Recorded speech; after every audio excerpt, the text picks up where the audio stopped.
Hey there friends, Nibs again. Out at the range here doing a little bit of plinking, a little bit of shooting. And I wanted to do a video for you guys. This is going to be actually a review for another new red dot sight that this one was sent over to me by the folks here from Gowutar, G-O-W-U-T-A-R, Gowutar. I hope I'm pronouncing that right. These can be found on Amazon. This one is a little bit more upscale than the other ones that I've been reviewing, and I'm really appreciative of them sending it over for me to take a look at. And you guys know me. I will, if you know something's a turd, I'll say it's a turd. I call balls and strikes on the way they should be called. And this thing is a really impressive little red dot. I did a mail call with it a week or so ago. The weather's been terrible. I really haven't been able to chance to get out and try it out, but I have it mounted up on my Beeman. This is a 2027 pistol that's been built into a carbine with all of the Buck Rail goodies on it. But this is a really nice little red dot.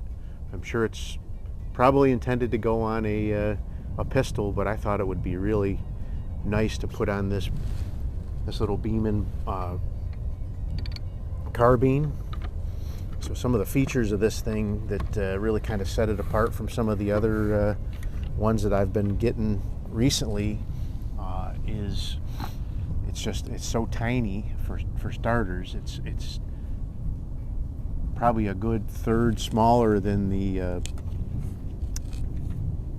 can't remember the name of the other ones that I was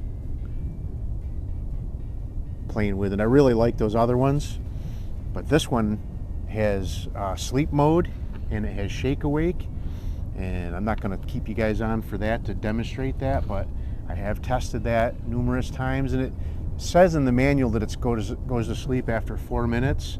And I've timed it, and it's right at about 3 minutes and 50 seconds every time that I've actually timed it to watch it go to sleep. And the shake awake, literally you just touch it like that and any movement at all and it comes back on again to the setting you had it set for before. I believe it has 10 brightness settings. There's a up arrow on the left side and a down arrow on the right side. And if you want to shut it off permanently, you press and hold the down button for 3 seconds and it goes off permanently. And then to get it back on, you have to use your up arrow to so I just did like 3 or 4 clicks up, and it's more than bright enough. Nice sunny day out here. I'm actually underneath a canopy here, but it's very bright sunshine downrange, and I can see that dot more than well enough. The one other thing that I really like about this sight that none of my other ones have, this one has backup sights here, which I don't know if that works out well enough for other guns, but the sight that's on the front of this Buck Rail adapter for that suppressor actually works out just perfect for these backup sights on here. I actually tested it back in the garage, and I'll try a couple shots with it through the iron sights here on the target as well. I'm shooting this pistol carbine, no magnification, at 25 yards, so we're gonna keep our expectations a little bit lower than if we were shooting a rifle with a magnified scope here. But I did shoot a couple of test shots beforehand, and I was able to keep them on the shoot and see, which is pretty impressive in my book. So let's go ahead and shoot a couple shots with it. It is a 2 MOA dot, so it is a very fine dot, and all the other ones that I have are 3 MOA, and I didn't think there would be that much of a difference, but there is. So I am shooting these Dynamite Nobles. Just about finishing up that tin. Those are pretty much equivalent to a Meisterkugeln same company, and I believe they're just an older version of the Meisterkugels.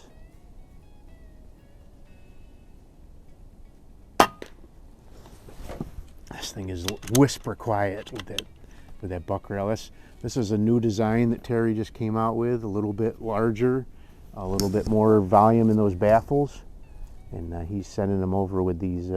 You can choose one of the smaller ones if you want a lower profile, but he suggested I go with this larger profile.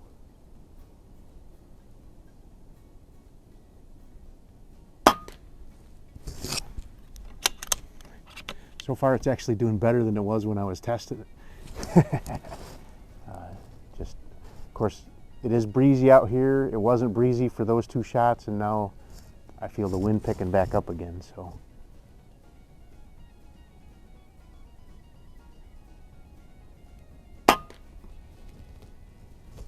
I think that went right into one of the same holes as the last one. Last two, I couldn't tell for sure.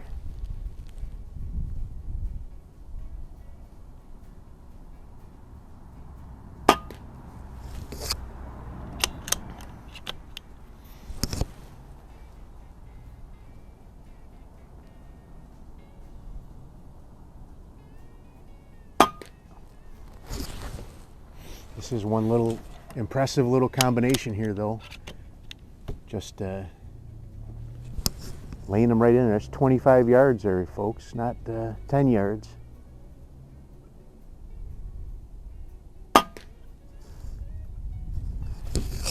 Not bad at all. These Dynamite Nobles are nice little pellets, though, too.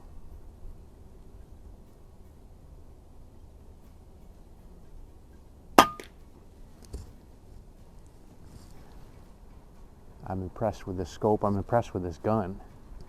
This is, so we're doing a review. This is the review for the Gowutar, but I just wanted to shout out to Buck Rail as well. This is a complete kit that they sell now, and you got some options you can get with it. You can get either an M-lock or a Picatinny front handguard. You can get different, you can get a folder stock. You can get the minimalist or the traditional AR type stock. A couple different choices, like I said, for suppressors. Really cool optioned setup. You can build it, you can have them build it the way you want it, which is nice. But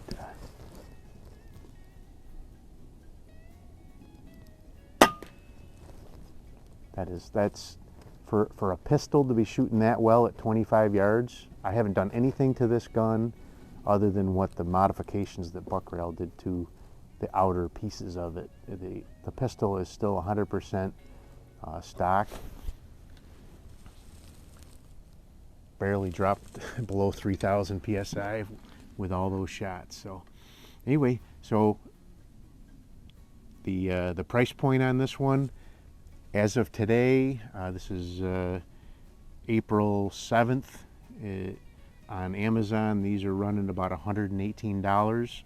I do have one of these listed in my airgun sites on my storefront. You can see the link for that. It's the first line in the description of this video. But I think it's well worth the price. Let's. I'm just going to I'm going to shut it off. And I'm going to take a couple shots with the co-witness. There, it's off. So now I'm going to use the backup iron sights that are built in here and use the front sight of the, so you got to choke up a little bit. You got to choke. So that a little low and left. I was shooting this in my garage at 7 yards. So I wasn't really expecting too much at 25 yards from the iron sights, but okay, so the same, but the grouping's not too bad. I just have to kind of figure out my point of impact here. Let's see if I can adjust that. I think I brought that one up in. Oh, I got two more pellets. Let's just get them out of here.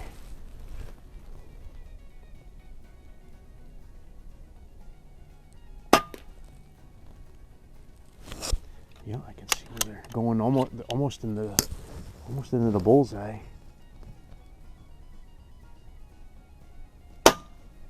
Oh, I think I was out. Yep. Alrighty, well there you go. So let's wrap this guy up. But man, what a nice little sight. I would, if you're looking for a kind of an upscale one with sleep mode and shake awake versus one that you have to turn on and off manually all the time, it's a good little value. It's a beautifully machined piece too. This one does have RMR mounts, and it does come with a Picatinny Rail. To mount it on my Beeman here, I did have to use one of those little 11 millimeter to pick adapters that I've showed you guys on the channel several times. But it's very solid, and it's a great little. I may switch it out and put this on a pistol just to try it out on there as well. But it's doing awesome on this, and especially having that ability to use the backup sights with it as well in case the battery goes dead. That is really nice. So anyway, I hope you liked the video. Till next time, have a great day.